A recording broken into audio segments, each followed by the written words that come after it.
Ever hold and never mind.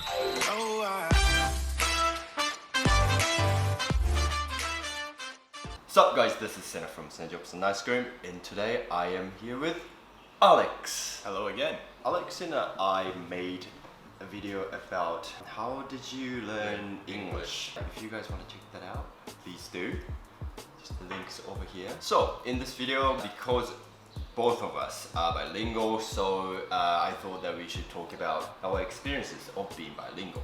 I speak Japanese and English, and I speak French and English. alright then, Yep. let's get started. 1, 2, 3. Yeah, I think I'm just gonna be focusing on struggles though.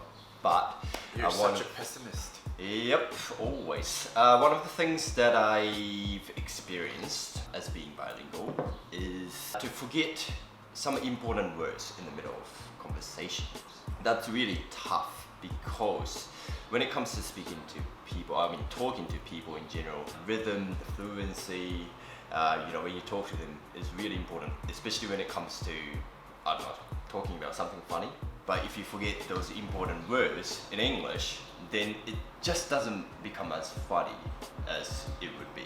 Well, there were so many times that I was talking to people and, I wanted to say something funny and I couldn't, and the whole thing became really awkward. It's kind of similar to my first point, which is sometimes I'll translate an expression wrong. So we'll have expressions that go, from French. Yeah. It makes sense in French. Yeah. And then I'll translate it, but literally, word for word, into English, and it just doesn't work. And so I'll say it, and people will look at me like, what? But usually the people I'm with, they kind of understand what I'm trying to say. Yeah. So they go, okay, I think I know what you mean, but that's definitely not a normal saying. Sometimes you don't realize it because for you it's just so normal, I don't know how your brain operates, but mine, so it used to operate only in French, and then after learning English, then it started shifting to English, but I'll find myself sometimes going, switching between French and English, and for me it's just normal, right? It's just normal to be like, okay, like half of my thinking will be in English, and then the next second it'll be in French, and then sometimes, when I'm counting stuff, I'll like start in English, and then I'll go into French, and then I'll be like, yeah, 1160, yes, and then I'll be like, 1160, and it's just like, it just automatically switches. And so sometimes when you speak, I've done this at home with Rachel, like with like the jug of water, I'll be like, oh, can you pass me the carafe d'eau? For me, it's like, I know what I mean, I know what I'm saying, but I don't realize that I just said that in French. I'm like, that one, just give me that. I guess that's one of the struggles, is like you automatically just say it without thinking, oh wait, that's a different language.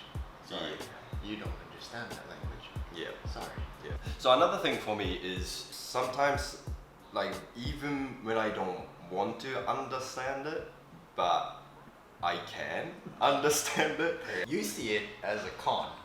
I see it as a pro. Show me the scenario through the eyes of a pessimist like yourself. Yep, let me tell you what happened, right?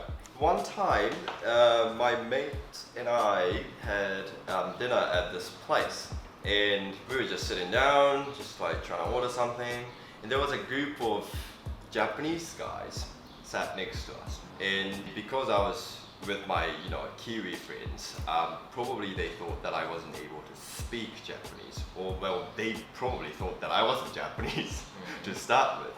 So they started talking, and I could understand everything that they were talking about.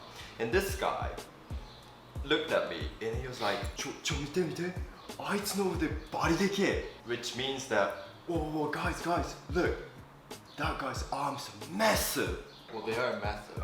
Did you flex? I mean, no, I didn't. You should have flexed. I should have. But at that point, right, I wouldn't say embarrassing, but it was so funny for me.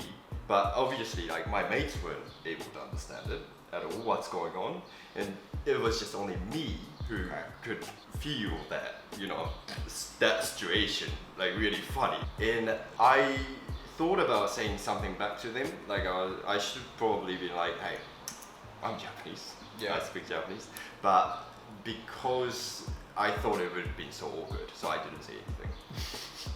So that's a con for me. Sometimes I don't want to understand it, but I can because they speak the language that I speak, for example. Okay. Yeah. I don't see it as a con. Alright. I see it as a challenge me.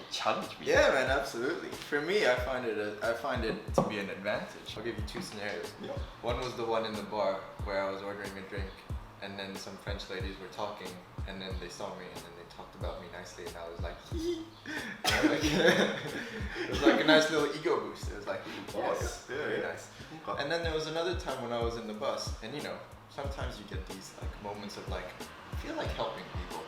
And then this old couple came onto the bus, and they were looking at a map of Auckland, going, oh, how do we get here, and what do we do to get there, and everything, you know. And they were only speaking French, and you know, you could see they're struggling.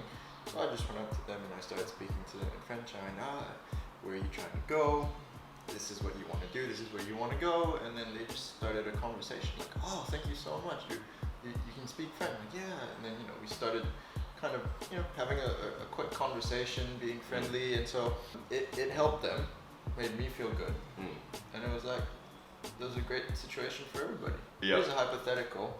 Imagine you're at a shop and you're ordering something, and then this group of Japanese people behind you start talking shit about you. Wouldn't you rather know that they're talking shit about you and then have that opportunity to defend yourself and maybe like confront them about it, rather than just like be oblivious and just stand there going, Yeah, good point, but I don't know about that one, because, you know, because I'm not extroverted, I'm quite introverted. Like, I would rather not know about what they're talking about, especially when they're talking shit about me. It's like, I don't need to know. You know, I don't want to waste my time, like, trying to argue with them and stuff. So, it depends, I guess.